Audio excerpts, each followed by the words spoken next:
ایک صاحب تھے، وہ نا کڑھائی کا کام کرتے تھے، ان کے گھر خواتین 8-10 آتی تھی، یہ ہاتھ سے کڑھائی کا کام کرتے تھے، پھر یہ ہاتھ سے بنے ہوئے کپڑے وہ کراچی میں دے آتے تھے اور کراچی سے باہر جاتے تھے، باہرلے ملک میں، وہاں یہ چیزوں بہت پسند کی جاتی۔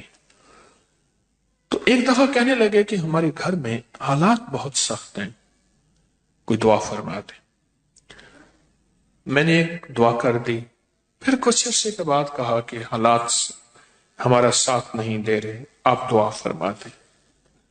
تو میں نے اس طرح آتے رہے اور مجھ سے اپنے حالات، قرضے، بیماریاں، مشکلات، راہیں بند، راستے بند، ناکامیاں، یہ سب بیان کرتے رہے۔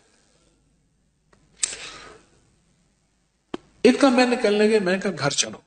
مجھے ہر دفعہ کہتے تھے گھر چل کے اگر دعا فرما دیں، اگر دعا فرما دیں، میں گھر چلو۔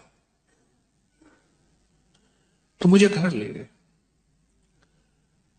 تو میں باہر کھڑا ہو گیا، میں نے کہا پہلے گھر جا کے اطلاع کر۔ تو جلدی جلدی میں انہوں نے کوئی گھر کو سمیٹا، میں گھر گیا۔ کچھ خواتین بیٹھی تھیں ادھر، کڑھائیوں کا کام کر رہی تھی، ہاتھ سے سینہ پرونا، پھول بنانے، جو بھی ہوتا ہے یہ کر رہی تھی۔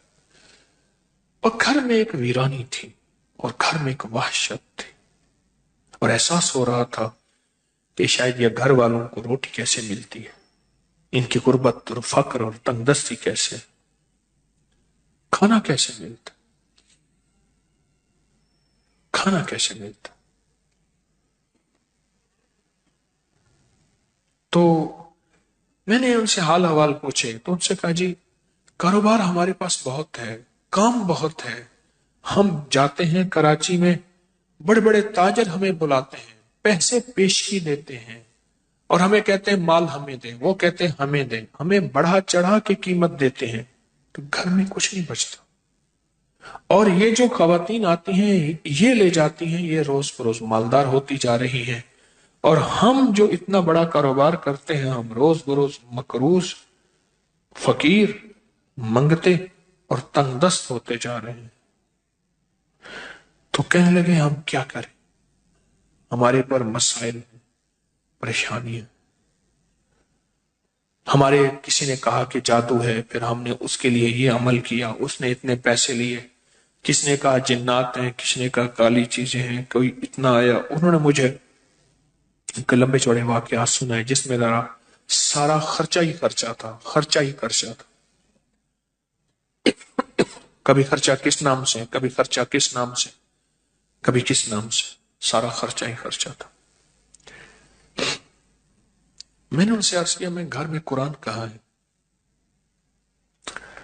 کہنے لگا پڑھا، میں کہا وہیں لے جاؤں، میں کہنا لے آؤں، میں کہنا مجھے لے چل۔ تو گھر میں جہاں قرآن پاک ایک الماری تھی، اس میں کاغذ ٹھونسے ہوئے تھے، بہت سارے کاغذ۔ کون سے تھے؟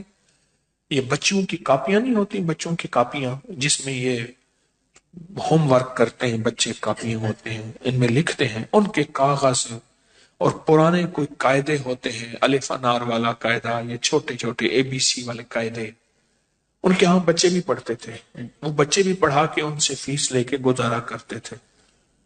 تو وہ سارے ٹھونسے ہوئے تھے، ان کے نیچے سے میں نے قرآن پاک نکالا، میں نے کہا اور ہے؟ کہا نہیں۔ اس پہ غلاف لپٹا ہوا تھا، اور اس میں دھول تھی، مٹی تھی۔ میں نے نکالا قرآن پاک، اور میں نے کہا میں نے آپ کی تعویذ نکال دی۔ اچھا، میں کہ آپ کو میں دکھاتا ہوں جو تعویذ آپ کے تھے، جس کی وجہ سے آپ کے گھر میں بربادی، پریشانی، قرضے، مسائل، مشکلات، میں نے نکال دی۔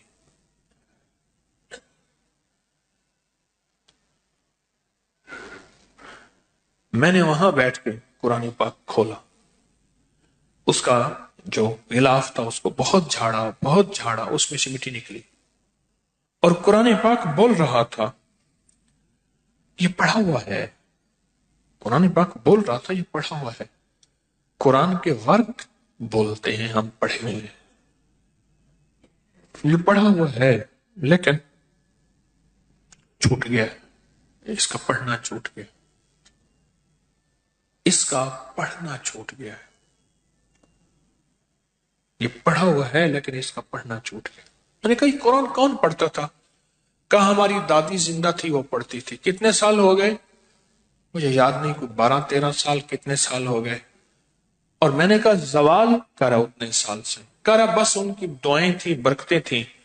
میں نے کہا ان کی دعائیں برکتوں کا یقین ہے مجھے، یقیناً تھی، لیکن ان کی دعاؤں اور برکتوں میں اس قرآن کا ساتھ تھا، اس قرآن کا ساتھ تھا۔ اور یہ قرآن وہ پڑھتی تھی۔ کہنے لگے آپ کی بات ٹھیک ہے، یہ قرآن تھا جس کی دعائیں، جس کی برکتوں سے عرشوں سے فیصلے ہوتے تھے۔ دادی گئی، قرآن لپیٹا، رکھ دیا، اور گھر کے اندر کوئی قرآن کو اٹھانے والا نہیں، کوئی قرآن کو پڑھنے والا نہیں۔ اس نے کیا کیا؟ اس نے قرآن پڑھنا شروع کر دی۔ ان سب نے پڑھنا شروع کر دی۔ کچھ عرصے کے بعد مجھ سے کہنے لگے ہمارے حالات بہتر ہو رہے ہیں، حالات بہتر ہو رہے ہیں۔ پھر ان کا کاروبار اتنا بڑھا کہ خود جا کے کراچی بیٹھ گئے۔ یہاں سے مال بنتا تھا اور مال بنا کے کراچی میں خود وہ لیتے تھے اور خود باہر بھیجنا شروع ہو گئے۔ مجھے آج کل کا پتہ یوں ہے، بہت سالوں پرانی بات ہے، آج کل کا پتہ یوں ہے کہ کراچی میں ایک بہت اچھے ایریے میں ان کا بہت بڑا گھر ہے، اور مجھے کئی دفعہ پیغام ملا جب آئیں ہمارے پاس ضرور آئیں، یہ آپ کا لگایا ہوا پودا ہے، ہم تو مٹ چکے تھے۔ اور میں نے کہا سچ پوچھیں، قسم اس ذات کی جس کے قبضے میں میری جان ہے، یہ قرآن کا لگایا ہوا پودا ہے، قرآن کا لگایا ہوا پودا کی بدوائیں ختم ہو گئی، قرآن کی آہیں ختم ہو گئی۔ ہاں، انہوں نے کوئی نہیں چھوڑا تھا، تعویذ کوئی نہیں، عمل کوئی نہیں۔ میں تعویذوں کو مانتا ہوں، میں عمل کو مانتا ہوں، لیکن یہ بتا دوں کہ کوئی بڑے سے بڑا تعویذ قرآن سے بڑھ کے طاقتور ہو سکتا ہے؟ کوئی بڑے سے بڑا تعویذ قرآن سے طاقتور نہیں ہو سکتا۔